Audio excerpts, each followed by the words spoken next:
नमस्कार, स्वागत है आप सबका। मैं हूं पुनीत पाठक और आप देख रहे हैं बोल रहा है मध्य प्रदेश। सबसे पहले आपको दिखाते हैं देश के दिल मध्य प्रदेश की 4 बड़ी खबरें। क्लब हाउस चैट के दिग्विजय सिंह की वायरल ऑडियो पर बवाल मचा है।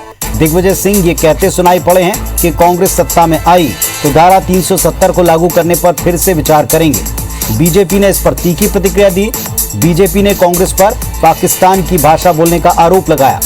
इधर मध्य प्रदेश बीजेपी अध्यक्ष वी डी शर्मा ने केंद्रीय गृह मंत्री अमित शाह को पत्र लिख दिया, जिसमें दिग्विजय सिंह की गतिविधियों की एनआईए से जांच की मांग कर दी। मध्य प्रदेश के सीएम शिवराज सिंह चौहान कोरोना की संभावित तीसरी लहर से निपटने की तैयारी में जुटे हैं और इसके तहत बीना और अपने विधानसभा क्षेत्र बुधनी में अस्थायी कोरोना अस्पताल का उद्घाटन किया। इस दौरान केंद्रीय मंत्री धर्मेंद्र प्रधान मौजूद रहे। वहीं मध्य प्रदेश में नर्सिंग स्टाफ का प्रदेशव्यापी आंदोलन जारी है। चौथे दिन नर्सिंग स्टाफ ने मानव श्रृंखला बनाई, प्रदर्शन किया, मांग को लेकर सरकार को जगाने का प्रयास किया। ये 4 बड़ी खबरें हैं जिन्हें आपको विस्तार से बताएंगे।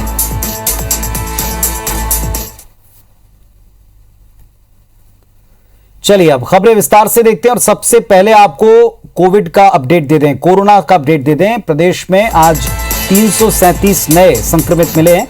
मध्य प्रदेश में अभी तक 7.87 लाख संक्रमित पाए गए। प्रदेश में 24 घंटे में 24 मरीजों की मृत्यु हुई है। अभी तक 8,534 मरीजों की कुल मिलाकर मृत्यु दर्ज की गई।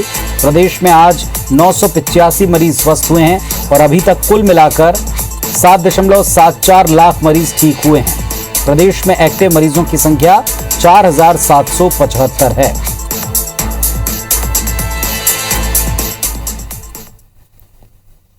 राज्यसभा सांसद और कांग्रेस के वरिष्ठ नेता दिग्विजय सिंह एक बार फिर विवादों में आ चुके हैं। क्लब हाउस चैट का एक ऑडियो सोशल मीडिया पर वायरल हुआ है, जिसमें जम्मू कश्मीर से धारा 370 हटाने के मामले में दिग्विजय सिंह ने कहा कि अगर कांग्रेस पार्टी सत्ता में आती है तो फिर से फैसले पर विचार करेंगे। जम्मू कश्मीर में धारा 370 को फिर से बहाल करने पर पुनर्विचार किया जाएगा। दावा यह भी है कि इस चैट में एक पाकिस्तानी पत्रकार भी मौजूद था। बीजेपी ने इस पर कड़ी प्रतिक्रिया दी। मुख्यमंत्री शिवराज सिंह चौहान ने कहा कि कांग्रेस का हाथ पाकिस्तान के साथ, कांग्रेस के नेता पाकिस्तानी भाषा बोल रहे हैं।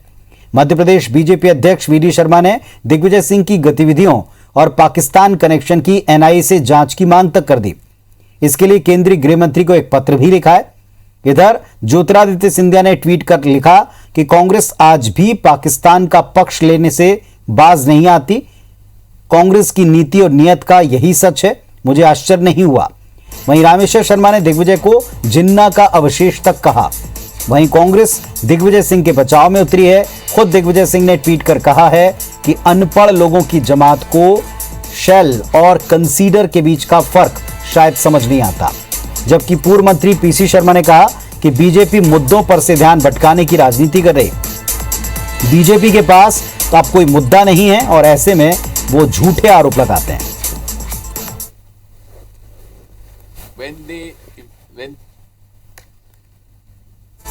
तो देखिए आप जरा, जिस पर इतना विवाद है उसमें है क्या। दिग्गी बयान और बवाल की स्थिति में 370 को लेकर ऐसा क्या कहा। धारा 370 को लेकर दिग्विजय सिंह ने एक स्टेटमेंट, एक बयान चैट के ऊपर दिया है, जो कि वायरल हुआ है। कांग्रेस सत्ता में आई तो फैसले पर पुनर्विचार होगा, फिर विचार करेंगे, ये कहा है अपनी चैट में दिग्विजय सिंह ने। चैट में पाकिस्तानी पत्रकार के शामिल होने का दावा है और इस पर जमकर सियासत है, आरोप हैं। दिग्विजय सिंह के बयान पर बीजेपी ने तीखे वार किए। बीजेपी ने कई गंभीर आरोप लगाए। कांग्रेस का हाथ पाकिस्तान के साथ, ये सीएम शिवराज सिंह चौहान का कहना है। इसके अलावा भारतीय जनता पार्टी के और दिग्गज नेता इस पर 2 कदम आगे निकले। दिग्विजय की गतिविधियों की जांच एनआईए करे, प्रदेश अध्यक्ष वी डी शर्मा ने मांग की और इस बाबत एक पत्र तक लिख दिया। सिंधिया लिखते हैं कि यही कांग्रेस की नीति और नियत है, मुझे आश्चर्य नहीं हुआ। दिग्विजय सिंह ने देश से गद्दारी की, ये विश्वास सारंग, मंत्री विश्वास सारंग का कहना है।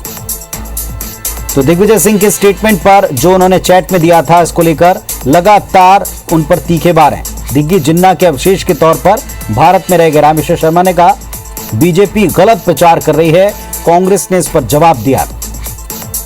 कांग्रेस पार्टी बचाव में है, अनपढ़ लोगों को शेल और कंसीडर का फर्क समझ नहीं आता, दिग्विजय सिंह ने अपनी सफाई में ट्वीट किया। बीजेपी के पास कोई मुद्दा नहीं तो झूठे आरोप लगा रहे हैं। पीसी शर्मा ने, पूर्व मंत्री ने यह बयान दिया है। दिग्विजय सिंह के बयान का बचाव किया है। मैं एक निवेदन करता हूं, ये कांग्रेस पार्टी अपने नाम को बदले, INC को बदल करके ANC कर दे, anti national club house. Congress अब फिर पाकिस्तान की भाषा बोल रही है। कांग्रेस का हाथ पाकिस्तान के साथ। ये कांग्रेस की पाकिस्तानी मानसिकता है। जो पाकिस्तान कहता है वही कांग्रेस कहती है। सोनिया जी जवाब दो, देश आपसे जवाब चाहता है। मैं NIA से मांग करता हूं कि इनके पाकिस्तान से क्या संबंध है। ये पाकिस्तानी पत्रकार का उसमें सम्मिलित होना, इससे क्या संबंध है। इसकी जांच NIA को करनी चाहिए। दिग्विजय सिंह की सारी गतिविधियों की जांच NIA करे। 47 के विभाजन में जो जिन्ना चला गया था, उसके कुछ अवशेष दिग्विजय सिंह के रूप में भारत में रह गए।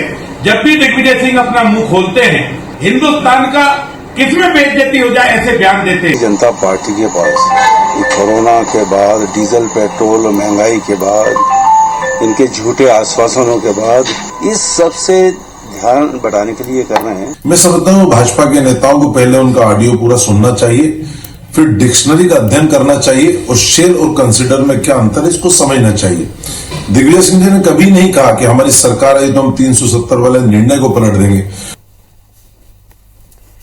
मुख्यमंत्री शिवराज सिंह चौहान ने आज अपने विधानसभा क्षेत्र बुधनी में अस्थायी कोविड अस्पताल का उद्घाटन किया। इस मौके पर केंद्रीय पेट्रोलियम मंत्री धर्मेंद्र प्रधान भी मौजूद रहे। एकलव्य विद्यालय परिसर में बने इस अस्पताल में 300 बिस्तरों की व्यवस्था है, जिसमें 100 ऑक्सीजन बेड हैं। बच्चों के लिए 50 बिस्तरों का एक अलग वार्ड बनाया गया है। सीएम शिवराज ने कहा कि हम भगवान से ये प्रार्थना करते हैं कि इस अस्पताल में किसी को आने की जरूरत ना पड़े, कोरोना की तीसरी लहर प्रभाव ही ना दिखाए।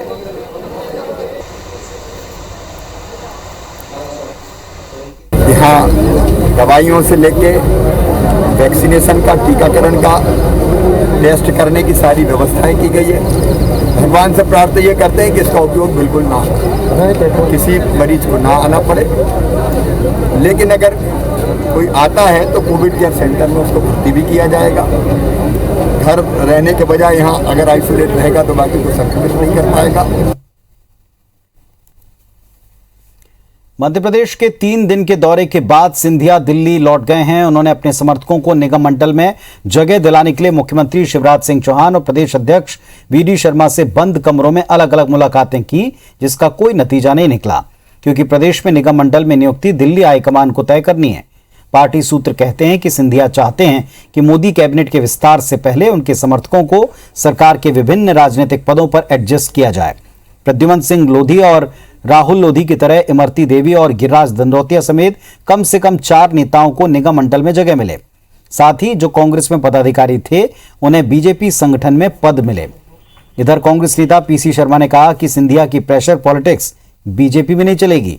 वहीं मंत्री रामकिशोर कांवरे ने कहा कि पार्टी का हर छोटा बड़ा मसला संगठन मिलकर ही सुलझाता है। मैं तो अभी बीजेपी की बहुत से जो वरिष्ठ नेता हैं वो सब चीज़ें में अभी वो नहीं हो पाए हैं, एडजस्ट नहीं हो पाए। तो मैं समझता हूँ कि कस है, यही तो झगड़ा है, यही पावर का झगड़ा है। भारतीय जनता पार्टी एक परिवार है और यहाँ पर सारा चीज़ संगठन के माध्यम से सारा विचार होता है। कोई भी बड़े से लेकर छोटे का निर्णय मतदान केंद्र के अध्यक्ष से लेकर प्रदेश अध्यक्ष तक के संगठन के माध्यम से विचार विमर्श के साथ में ही परिवार में होता है। इधर मध्य प्रदेश में नर्सिंग एसोसिएशन के प्रदेशव्यापी आंदोलन का असर मरीजों की सेहत पर पड़ने लगा है। ग्वालियर की आपको 2 तस्वीरें दिखाएंगे। पहली तस्वीर वो जिसमें नर्सेज आंदोलन कर रही हैं, सरकार से अपनी मांगें मनवाना चाहती हैं, तो दूसरी तस्वीर ग्वालियर की ही है, जहां मरीजों को अब अस्पताल में खुद स्ट्रेचर ले जानी पड़ती है। इलाज के दौरान कई सारी दिक्कतें परिजन झेल रहे हैं।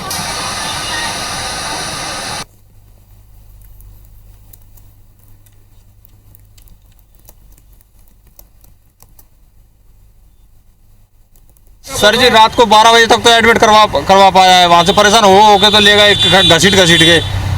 ये बड़ी मुश्किल से स्ट्रेचर मिला हुआ है, खुद ही चलाना पड़ रहा है सर हमको। कोई बंदा ही नहीं मिल रहा है वहाँ पे। क्या क्या दिक्कत आ रही थी, कहाँ ले गए थे, कितना दूर तक ले जाना पड़ रहा है? कम से कम आधा किलोमीटर लगेगा। अच्छा, हाँ। कितनी मुश्किल आ रही है? अरे मुश्किल का कुछ पूछो मत, आप उससे रात के पूरी रात परेशान हो गए, अभी तक परेशान है।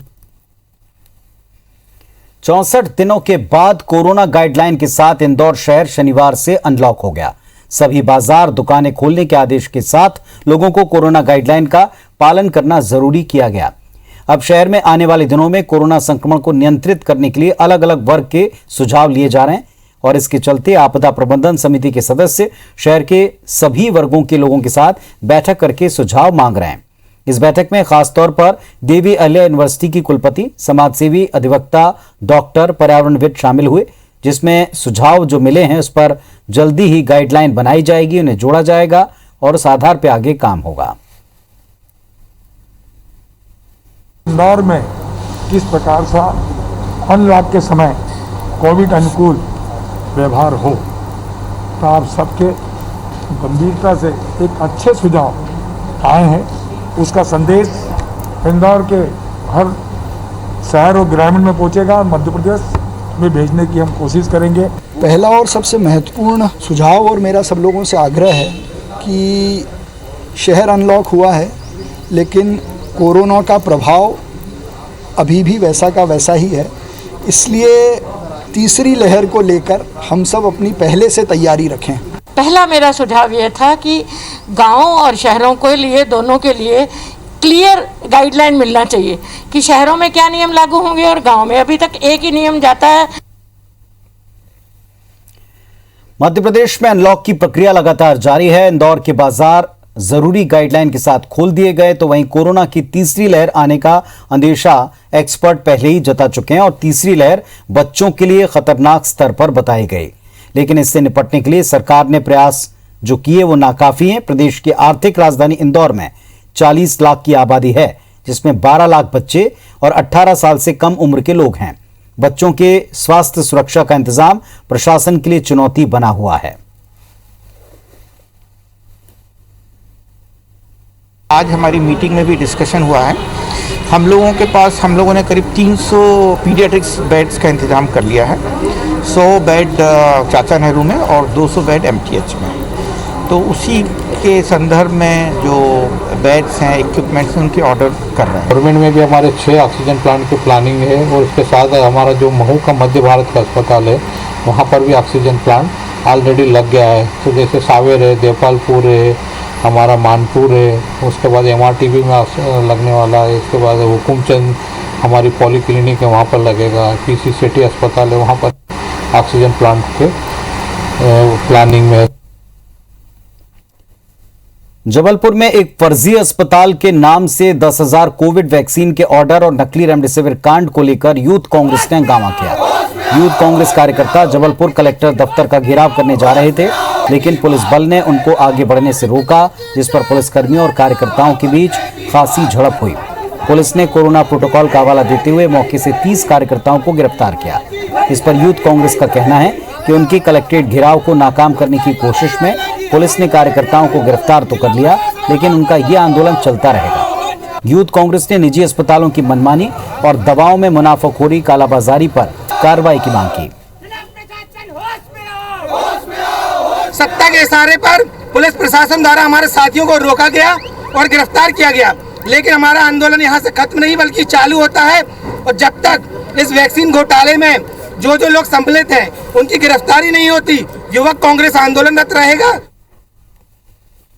कटनी जिले के मुख्य मार्ग बरगमा में चांडक चौक के बीच सड़क निर्माण में देरी के खिलाफ स्थानीय निवासियों ने धरना दिया और जमकर नारेबाजी की। 85 करोड़ की लागत से बने 1337 मीटर लंबाई के ओवरब्रिज के नीचे सड़क निर्माण होना है, लेकिन ठेकेदार इसमें देरी कर रहे हैं और इसमें आए दिन वहां दुर्घटनाएं होती हैं। स्थानीय लोग कहते हैं कि उनकी मांग पूरी न होने पर वो निगम दफ्तर का घेराव करेंगे।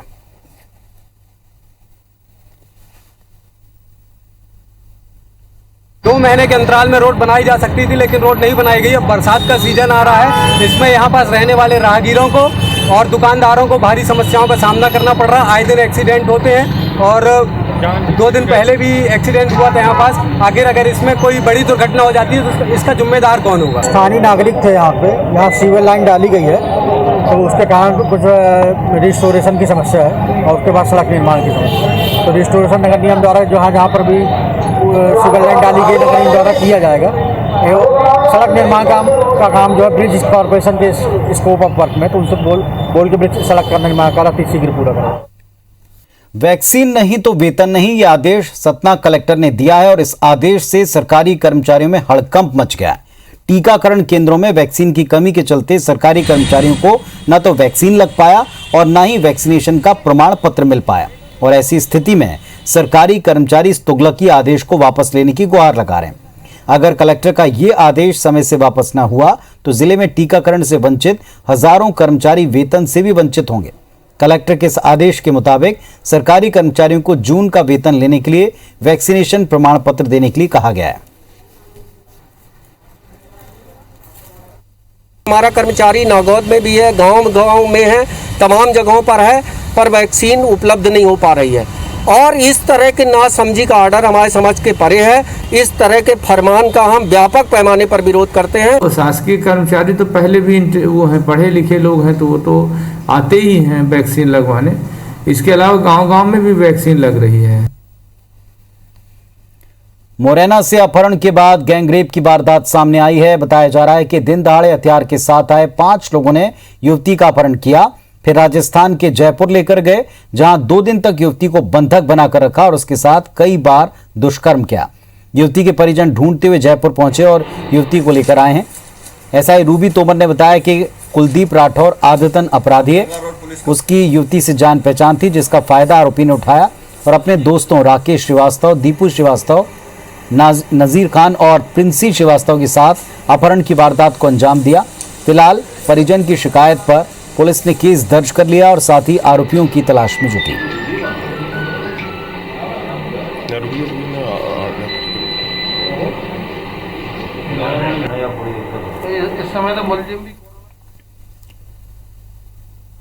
भोपाल में तेज बारिश और हवाओं के चलते भोपाल टॉकीज चौराहे पर एक पेड़ कबाब दुकान पर गिर गया, जिससे दुकान में मौजूद 4 लोग दब गए। घटना के बाद स्थानीय लोगों और आसपास के दुकानदारों ने किसी तरह 3 लोगों को सुरक्षित निकाला।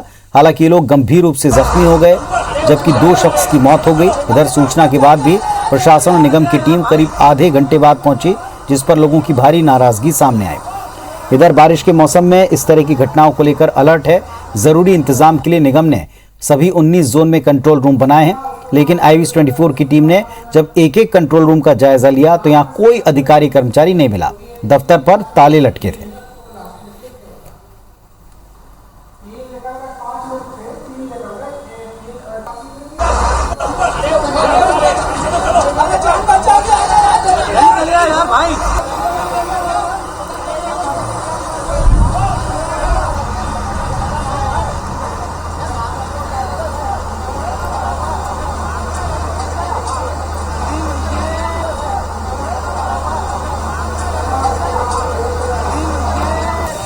तो तस्वीरें आपको दिखा रहे हैं। 2 लोगों की मौत हो गई, हादसा हुआ, एक पेड़ गिर गया तेज हवा में, आंधी तूफान में।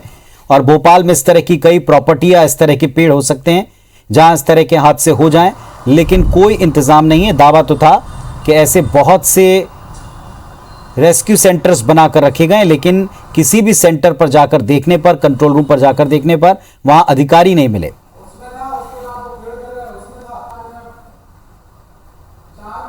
राजधानी भोपाल में तेज हवाओं और आंधियों के चलते एक बड़ी घटना यहाँ पर घटी है।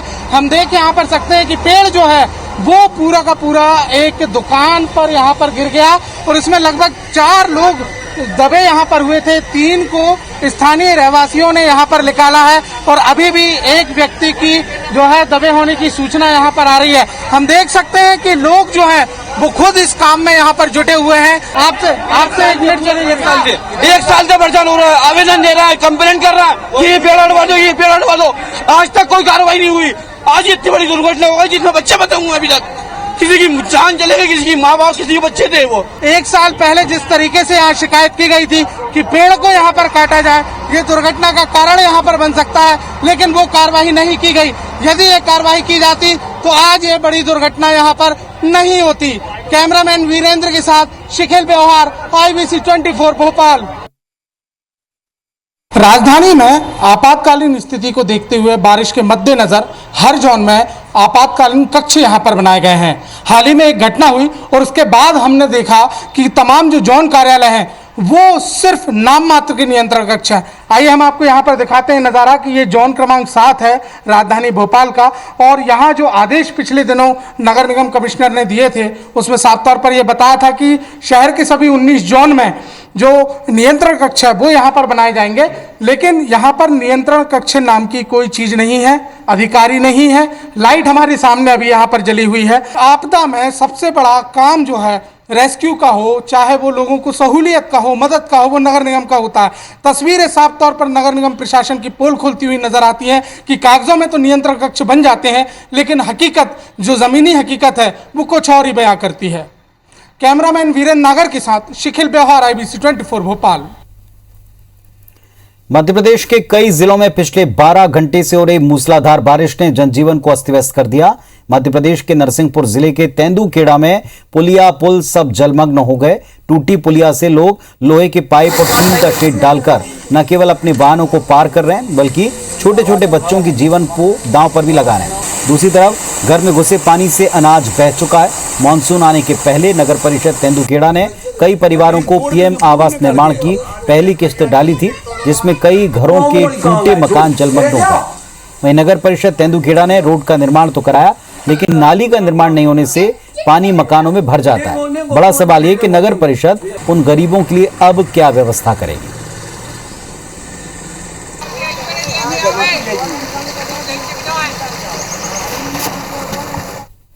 एक डेढ़ घंटे बारिश हुई है और उस बारिश में ये कंडीशन बनी, एक घर बाकी नहीं बचा जिस घर के अंदर पानी ना हो। और ये हालात हर वर्ष बनते हैं, लेकिन हर वर्ष जानकारी दी जाती, कोई नहीं सुनता। लेकिन वहाँ पर विजिट किया हुआ है। वहाँ एक्चुअल में स्थिति ये है कि जो मकान बने हुए हैं थोड़े से डाउन पोर्शन पे है, उसका वहाँ स्थिति बनती जाती है पानी भरने की। आप कोशिश करें कि वहाँ पे कम से कम एक निकासी की व्यवस्था हो सके, कच्ची नाले वगैरह खोद दें ताकि आसानी से निकासी हो सके। इन दिनों दमोह में बारिश के कारण नदी नाले उफान पर हैं। दमोह पथरिया हाईवे रोड पर बना सुनार नदी का पुल डूब गया, जिसके बाद रोड पर जाम के हालात बन गए। वहीं इस दौरान कुछ राहगीर पुल पर पानी होने के बावजूद अपनी जान जोखिम में डालकर पुल पार करते दिखे। लोगों को अपनी जान की कोई परवाह नहीं दिखी। इससे एक बड़ा हादसा कभी भी घट सकता है। गनीमत ये रही कि कोई हादसा अभी तक पेश नहीं आया।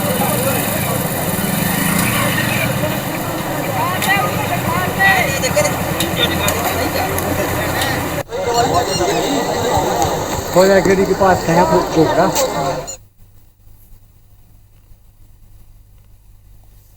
इस बुलेटिन में फिलहाल इतना ही। खबरों अपडेट्स के लिए आप देखते रहिए IBC 24। नमस्कार।